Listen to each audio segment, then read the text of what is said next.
Hello friends, இந்த வீடியோவில் வந்து நம்ம சூப்பர் எலிவேஷன் அப்படின்னா என்னென்னு பார்க்க போகிறோம். அதை எதுக்காக யூஸ் பண்ணுறோம், அதை எப்படி கண்டுபிடிக்கிறது, ஃபார்முலா வச்சு எல்லாத்தையுமே பார்க்க போகிறோம். சூப்பர் எலிவேஷன் வேறு ஒன்றும் இல்லை, ஸ்ட்ரெயிட்டாக ரோடு இருக்கும். இப்போ இந்த ரோடு இப்படி ஸ்ட்ரெயிட்டாக இருக்குன்னு வச்சுக்கோங்க. ஸ்ட்ரெயிட்டாக இருக்கும்போது எப்பவும் போல் வெஹிக்கிள் போகும், அதில் எந்த ப்ராப்ளமும் நமக்கு வராது. அடுத்தது இந்த மாதிரி ஒரு கர்வ் வரும், ரோட்டில் கர்வ் வந்து அப்புறம் ஸ்ட்ரெயிட்டாக போகும். இந்த மாதிரி கர்வ் வர இடத்துல இப்போ வெஹிக்கிள் வந்து இப்படி போகும்போது இந்த டைரெக்ஷனில் தான் அதோட ஃபோர்ஸும் இருக்கும். அதே வெஹிக்கிள் வந்து இந்த கர்வில் இப்படி திரும்பும் போது, இந்த இடத்துல இப்படி திரும்பி போகும்போது இந்த ஸ்ட்ரெயிட் ஃபோர்ஸ் வந்து அதோட சென்ட்ரிஃபியூகல் ஃபோர்ஸாக ரிஃப்ளெக்ட் ஆகும். இப்போ இது ஒரு சர்க்கிளோட ஒரு சின்ன பீஸ்ன்னு எடுத்துக்குவோம். இதுக்கு ஒரு ரேடியஸ் இருக்கும், இந்த இடத்துல இந்த மாதிரி இந்த சென்டர் பாயிண்ட் வந்து ஒரு ரேடியஸ் இருக்கும். அந்த ரேடியஸ்க்கு இருக்க அதே டைரெக்ஷனில் சர்க்கிள் விட்டு வெளியில் போகிற மாதிரி ஒரு ஃபோர்ஸ் உருவாகும். இந்த அம்புக்குறி காமிச்சிருக்கேன்ல, இதெல்லாம் தான் இந்த சென்ட்ரிஃபியூகல் ஃபோர்ஸை காமிச்சிருக்கேன். அதான் சென்ட்ரிஃபியூகல் ஃபோர்ஸ் அப்படிம்பாங்க. அதாவது ரோட்டை விட்டு வெளியில் எடுத்துகிட்டு போவோம். வெஹிக்கிள் ஸ்பீடாக போய் திரும்பும் போது அது வெளில திரும்பும். நம்ம நல்லா நோட் பண்ணியிருப்போம், ஒரு கர்வில் போகும்போது பைக்கு வந்து இன்னர் சைடில் சாட்சி தான் விட்டு போவோம், ஸ்ட்ரெயிட்டாக ஓட்ட மாட்டோம். ஸ்ட்ரெயிட்டாக ஓட்டினா நம்ம ஸ்லோவாக போகிற மாதிரி இருக்கும். ஒன்று ஸ்பீடை குறைச்சிக்கணும், அப்படி இல்லைனா உள் சைடு சாட்சி தான் ஓட்டணும். பைக்குன்னா நம்ம சாட்சி ஓட்டி ஈஸியாக மேனேஜ் பண்ணிடலாம். அதே காரை நம்ம அது மாதிரி சாட்சி ஓட்ட முடியாது. கார் போகும்போது வந்து அது அவுட்டரில் வெளில போயிடும். இன்னும் நல்லா சொல்லணும்னா, இப்போ இதுதான் ஒரு கார்னு வச்சுக்கோங்க. இப்போ நம்ம ஸ்பீடாக போயிட்டு இப்படி திரும்பும் போது என்ன ஆகும், இப்படி வெளியில் ஒரு ஃபோர்ஸ் உருவாகும். இப்படி திரும்புகிற வேகத்தில் இப்படி வெளியில் தான் கார் கவரும். அப்படி இருந்தால் இப்படி திரும்புகிற வேகத்தில் கார் இப்படி இழுத்துக்கிட்டே போயிடும். ரெண்டு ஃபோர்ஸ் உருவாகும். ஒன்று ஓவர் டர்னிங், இப்படி போயிட்டு திரும்பும் போது இப்படி கவுந்துடும். அப்படி இருந்தால் இப்படி போய் திரும்பும் போது ஃப்ரிக்ஷன் கம்மியாக இருந்தால் இப்படி கார் வெளியில் இழுத்துகிட்டே போயிடும். அந்த ரேஸ் கார்லாம் பார்த்தீங்கன்னா நீங்களே நோட் பண்ணியிருப்பீங்க திரும்புகிற இடத்துல. இது ரெண்டையும் தடுக்கிறதுக்கு தான் சூப்பர் எலிவேஷன் அப்படின்னு ஒன்று கொடுக்க போகிறோம். இப்போ இந்த காரு போயிட்டு இப்படி திரும்பும் போது சாயுது, அதுக்கு நம்ம என்ன பண்ணுவோம், சூப்பர் எலிவேஷன் ஒரு கொஞ்சம் இந்த சாதாரண தரையிலேருந்து கொஞ்சம் இப்படி தூக்கி கொடுக்குறோம் கருவை. இப்போ என்ன பண்ணுவோம், கார் இப்படி போயிட்டு இப்படி சாஞ்சே ஓடும். நம்ம பைக்கு சாட்சி ஓட்டும் போது கவராமல் இருக்குல்ல, அதே போல் காரையும் நம்ம சாட்சி ஓட்டுறதுக்கு தான் சூப்பர் எலிவேஷன் கொடுக்குறோம். இப்படி ஓட்டும் போது கார் வந்து கவராமல் போகும். அதுக்காக தான் இந்த சைடு கொஞ்சம் தூக்கி கொடுக்குறோம். இந்த சாதாரண லெவல்லேருந்து அவுட்ரேஜ், ரோடோட அவுட்ரேஜை வந்து கொஞ்சம் ஹைட்டாக தூக்குறது தான் சூப்பர் எலிவேஷன் அப்படின்னு சொல்கிறோம். இப்போது இதை இன்னொரு டயக்ராமில் காமிச்சிருக்கேன் பாருங்க. இதில் வந்து இது வந்து ரோடோட இன்னர் சைடு, அதாவது அந்த சர்க்கிளோட இன்னர் சைடு. இன்னர் சைடில் வந்து ஆர்எல் ரெடியூஸ்டு லெவல் வந்து இப்போ எக்ஸ் மீட்டர் இருக்குன்னு வச்சுக்குவோம். அதாவது சி லெவல்லேருந்து ஒரு 10 மீட்டர், எக்ஸுங்கிறது 10ன்னு வச்சுக்குவோம்.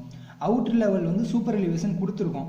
சூப்பர் எலிவேஷன் வந்து ஈன்னு சொல்லுவோம். எக்ஸ் பர்சன்டேஜ் கொடுத்துருக்கோம். எத்தனை பர்சன்டேஜ்னா ஸ்மால் எக்ஸ் பர்சன்டேஜ் கொடுத்துருக்கோம். அப்போ அவுட்ரு லெவலோட ஆர்எல் வந்து X plus W into X percentage. டபிள்யூங்கிறது என்னென்னா ரோடோட இந்த விட்த்து.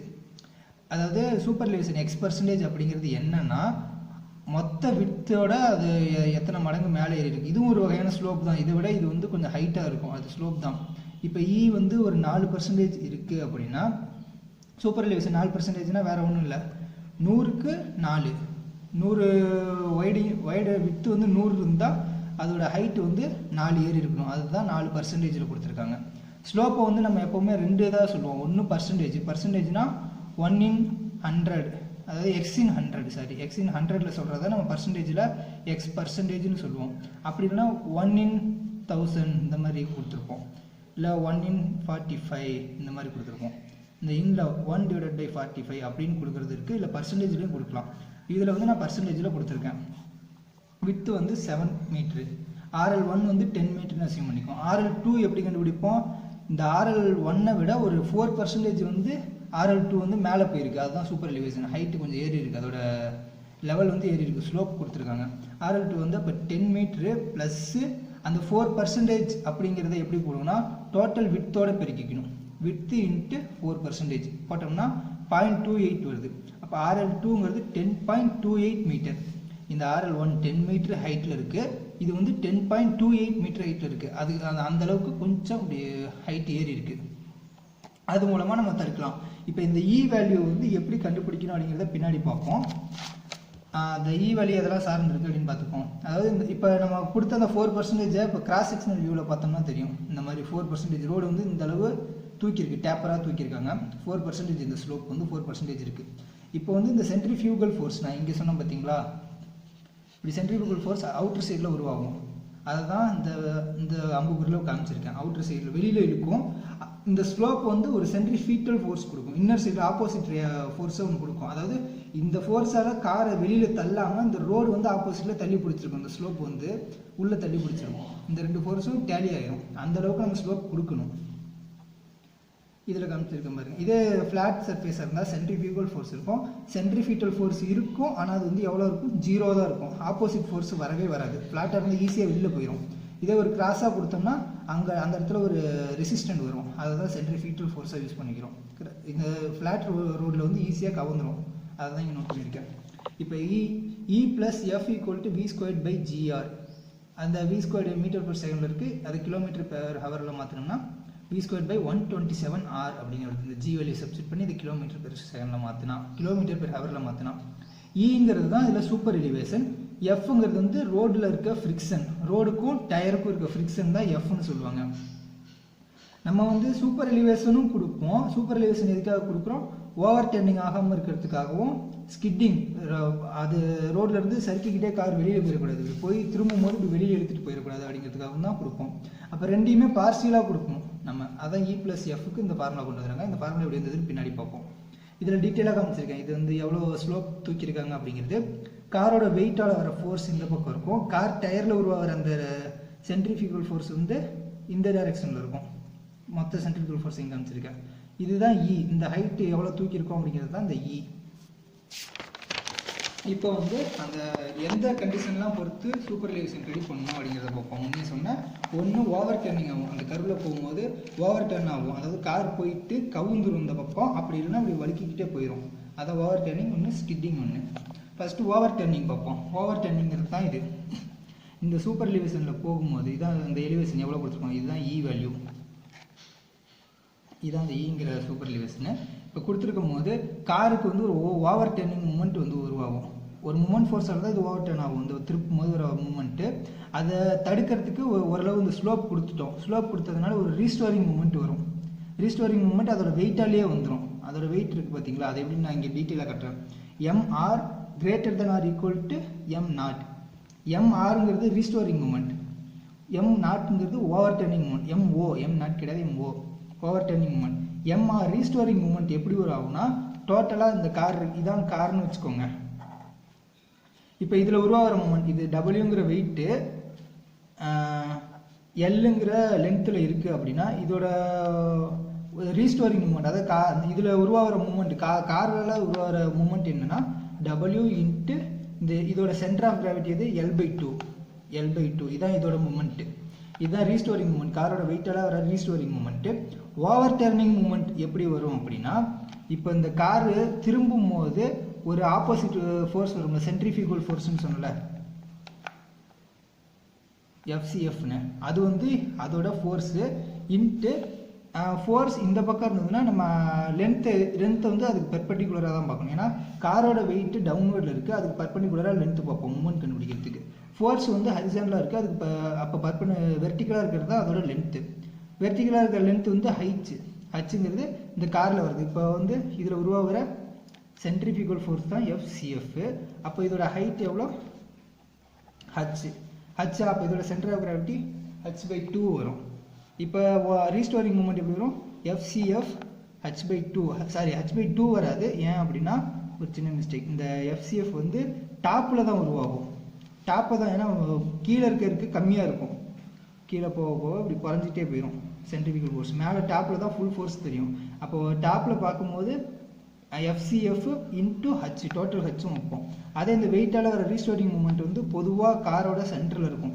கார் வந்து ரிலாக்ஸாக இருக்கும்போது டபிள்யூங்கிறது மொத்த லென்த்துக்கும் பேரலாக பரவி இருக்கும். அப்படிங்கும்போது L/2 போட்டிருப்போம். அதுதான் இங்கே MRங்கிறது W into B/2, WB/2. M0ங்கிறது FCF into H. இப்போ இதில் என்ன பண்ணணும், நமக்கு சென்ட்ரிஃபியூகலால் வர சென்ட்ரிஃபியூகல் ஃபோர்ஸால் வர மூமெண்ட்டை வந்து காரோட வெயிட்டால் வர அந்த ரீஸ்டோரிங் மூமெண்ட் வந்து தடுக்கணும். அப்போ காரோட வெயிட்டால் வர அந்த ரீஸ்டோரிங் மூமெண்ட் சென்ட்ரிஃபியூகல் ஃபோர்ஸால் வர ஓவர் டர்னிங் மூமெண்ட்டோட அதிகமாக இருக்கணும். அதுதான் இந்த கண்டிஷன் சொல்லியிருக்கோம். அதே கண்டிஷன் தான் இப்போ MRக்கு பதில் WB/2 greater than or equal to FCF into h. Wக்கு பதில் MG அப்படின்னு சப்ஸ்டிட் பண்ணியிருக்கோம் இன்ட்டு B/2. இந்த இடத்துல FCF ஃபோர்ஸ் வந்து அந்த சென்ட்ரிஃபியூகல் ஃபோர்ஸ்க்கான ஃபார்முலா mv²/r. Into h. இதில் இருந்து என்ன வருது, இதை சிம்பிளிஃபை பண்ணும்போது b பை 2h அப்படிங்கிறது கிரேட்டர் தான் equal to v square by gr அப்படிங்கிற ஒரு ஈக்குவேஷன் வந்து உருவாகுது.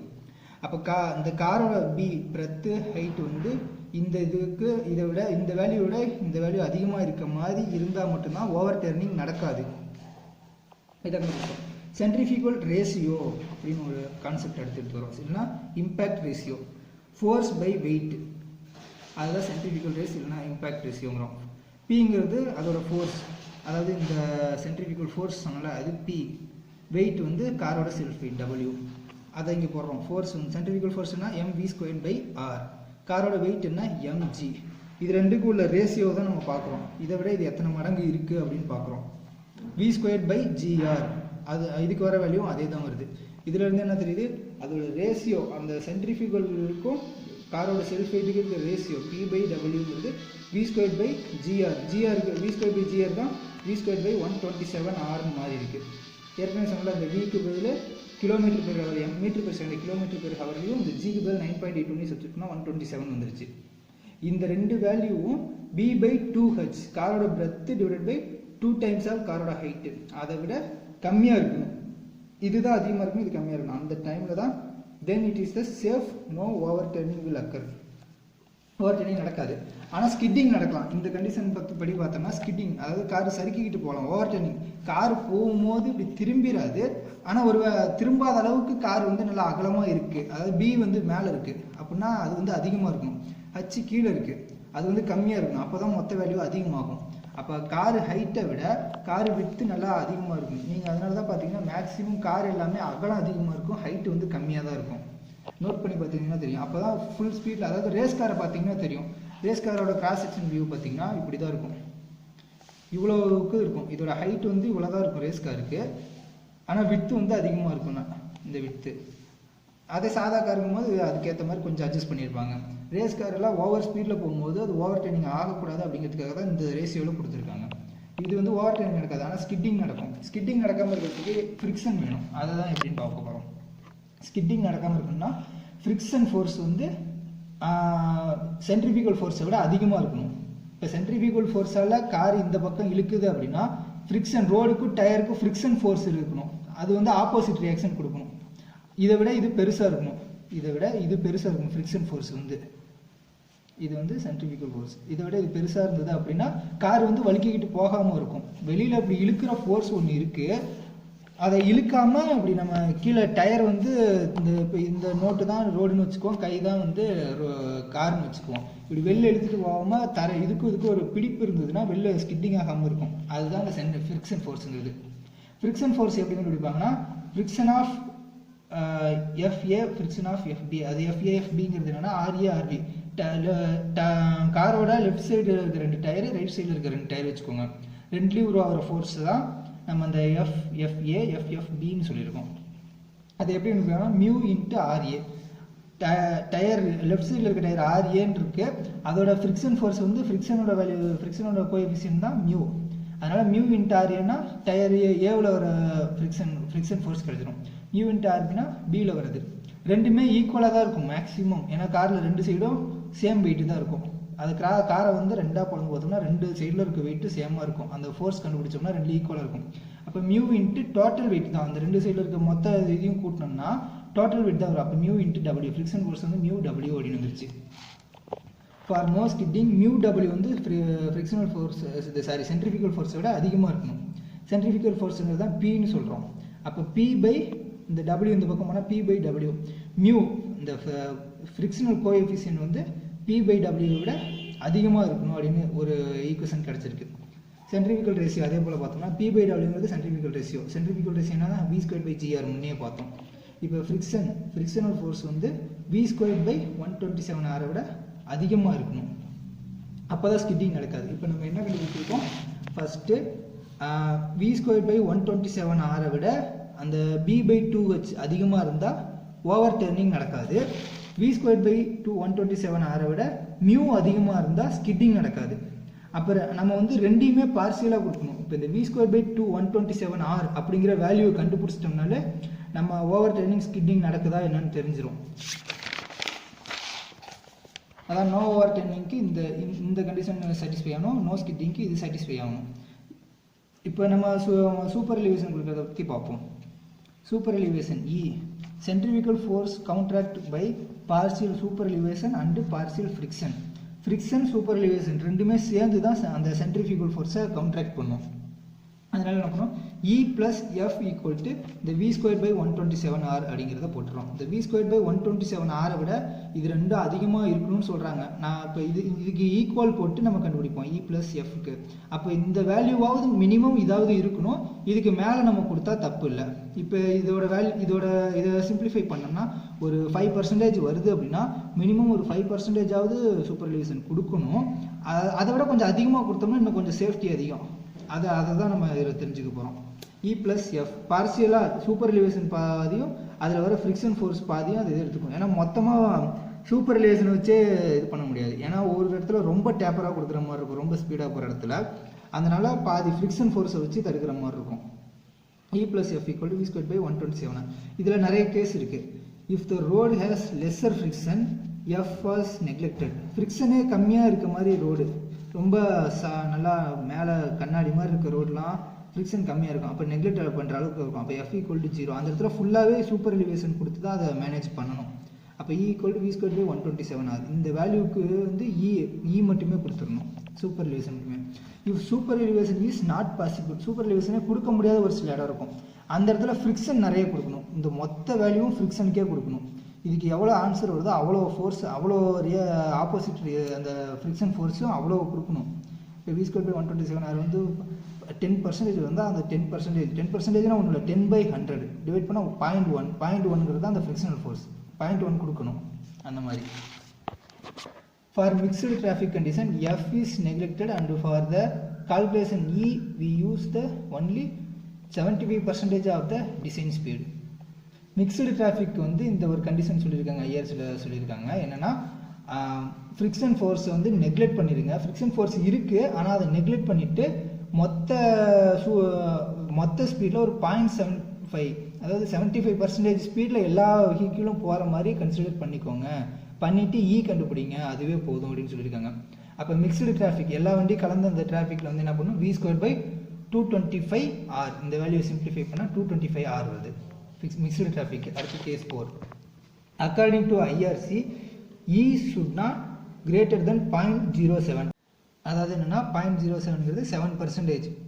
பொதுவாக வந்து 7%க்கு மேலே சூப்பர் எலிவேஷன் கொடுத்துருக்கூடாது, அப்படின்னா ரொம்ப டேப்பராக தெரிஞ்சிடும், அதான் சொல்லியிருக்காங்க. அண்ட் F = 0.15 தான் கொடுக்கணும், அதுக்கு மேலே கொடுக்கக்கூடாது. But there are some special case also. ஒரு சில ஸ்பெஷல் கேஸ் இருக்குது, அதாவது பிளைன்ஸு, ரோலிங், இல்லைனா ஸ்னோவி டெரெயின், அந்த மாதிரி டெரெயினில் வந்து 7%க்கு மேலே கொடுக்கக்கூடாது. ஃபார் மவுண்டனியஸ் ரீஜியன், மவுண்டன் சைட்லலாம் 10%க்கு மேலே கொடுக்க 7, 8, 9 கொடுக்கலாம். For urban city roads with frequent intersection, இந்த மாதிரி ரொம்ப நெருக்கடியான சிட்டிஸ், ரொம்ப குறுக்க நிறைய ரோடு வருது, அந்த மாதிரி இடத்துலலாம் 4%க்கு மேலே கொடுக்கக்கூடாது. அப்படி கொடுத்தோம்னா நம்ம ஆப்போசிட்டில் கிராஸ் ஆகிற ரோடு வந்து நமக்கு நல்லா இதாக இருக்காது, கிராஜுவலாக இன்க்ரீஸ் ஆகாது. ரொம்ப சூப்பர் எலிவேஷன் அதிகமாக கொடுத்துருக்கோம், அதனால் 4%க்கு மேலே கொடுக்கக்கூடாதுன்னு சொல்லியிருக்காங்க. கேஸ் 5 ரூலிங் ரேடியஸ் அப்படின்னு சொல்கிறாங்க. ரூலிங் ரேடியஸ் அப்படின்னா இவங்க சொன்ன அளவில் கரெக்டாக கொடுத்துருந்தா அதுதான் ரூலிங் ரேடியஸ் அப்படின்னு சொல்கிறாங்க. The radius of curve corresponding to E = 0.07 and F = 0.15 is called as rolling radius. ஒரு குறிப்பிட்ட ரேடியஸ்க்கு வந்து E வேல்யூ வந்து 0.07, F வேல்யூ 0.15 தேவைப்படும். அந்த ரேடியஸ் தான் ரூலிங் ரேடியஸ் அப்படின்னு சொல்லுவாங்க. நெக்ஸ்ட் வீடியோவில் நம்ம ஹரிசாண்டல் கர்வ்ஸை பற்றி பார்க்க போகிறோம். இந்த வீடியோ உங்களுக்கு பிடிச்சிருந்தா லைக் பண்ணுங்கள், ஷேர் பண்ணுங்கள், மறக்காமல் கமெண்ட் பண்ணிடுங்க, சப்ஸ்கிரைப் பண்ணிடுங்க. தேங்க்யூ.